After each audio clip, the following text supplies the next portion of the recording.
In this video, I'll be showing you exactly how I created this bioactive enclosure, and if you don't think that it's absolute geckos, then at the end of this video, I'll be showing you all the ingredients I used and how much it cost. Let's get started. I started off by using 2 branches of apple tree that I have in my backyard, and of course I cured them to make sure that they are void of any bugs and parasites.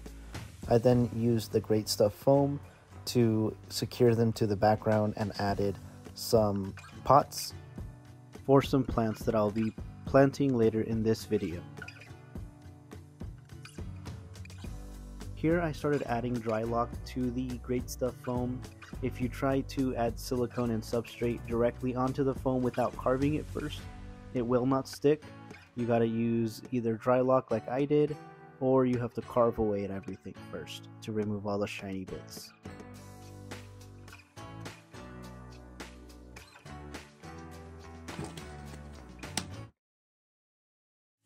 After about 8 hours of letting the dry lock completely dry, I got the silicone prepped, got my substrate prepped as well, and here I just use a mix of the cocoa fiber and sphagnum moss.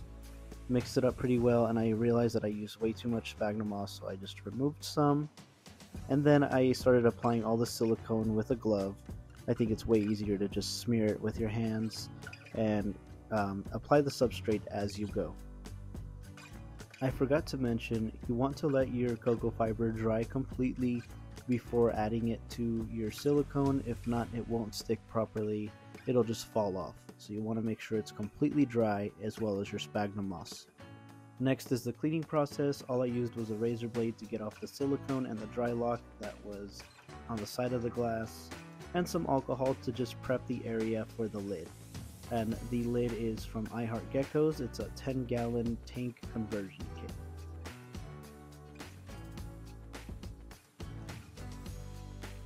When you purchase the Geckos conversion kit, there is the available option of buying the clear silicone with it. Otherwise, you can go to Home Depot, Lowe's, or any hardware store.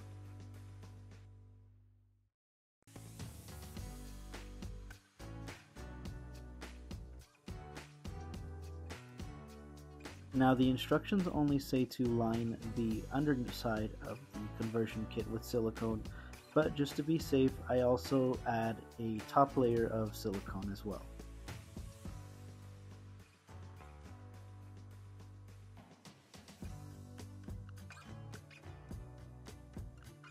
After this, I let the silicone cure for about 24 hours, and I added some weights just to make sure nothing would move.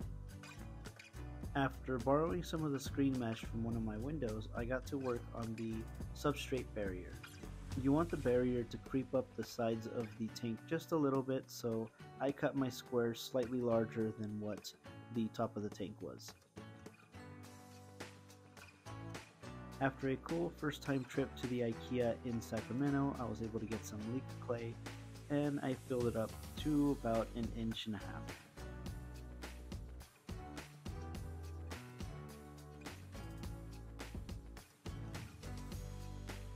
Next up, we put the screen mesh, and this is so that none of the substrate that we're about to put on top goes through and mixes with the leafy clay. I've always liked using Josh's Frog's ABG mix. It's your preference, whatever soil you want to use, but I find this one the best for bioactive enclosures. Also, be sure to dampen the soil so that you can prepare it for the plants that you'll be putting into the substrate later.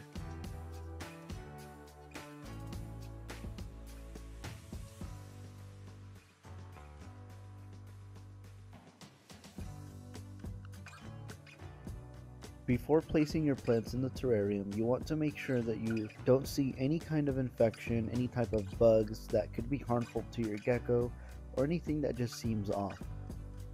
You also want to make sure to remove any of the soil, as it can have fertilizers that can be harmful to your gecko.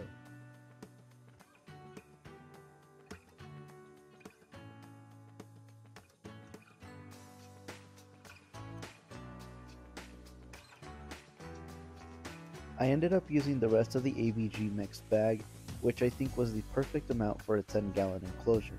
If you're using a 20 or 30 gallon enclosure, I would say 2 to 3 bags. I also only ended up using 2 out of 3 of the pots that were attached to the background because the third pot was just too difficult to get to.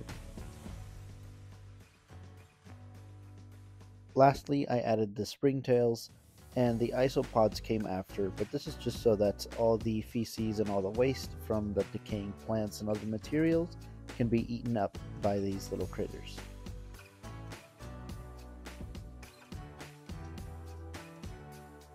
After some finishing touches like putting leaf litter and an extra piece of wood, I was finally able to call this enclosure complete, and I think it turned out well, aside from the fact that I couldn't use that extra pot.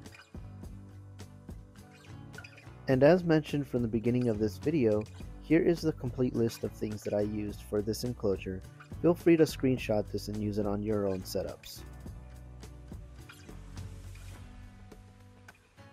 And as for Cinequil, my crested gecko, I have seen a burst of activity and of coloration. And if you want to see how I got my crested gecko Cinequil from 7 grams all the way up to 15 grams in a matter of 1 month, then you should click this next video so you can see in detail how I was able to get my gecko up to a healthy weight. Thank you all for watching, and God bless.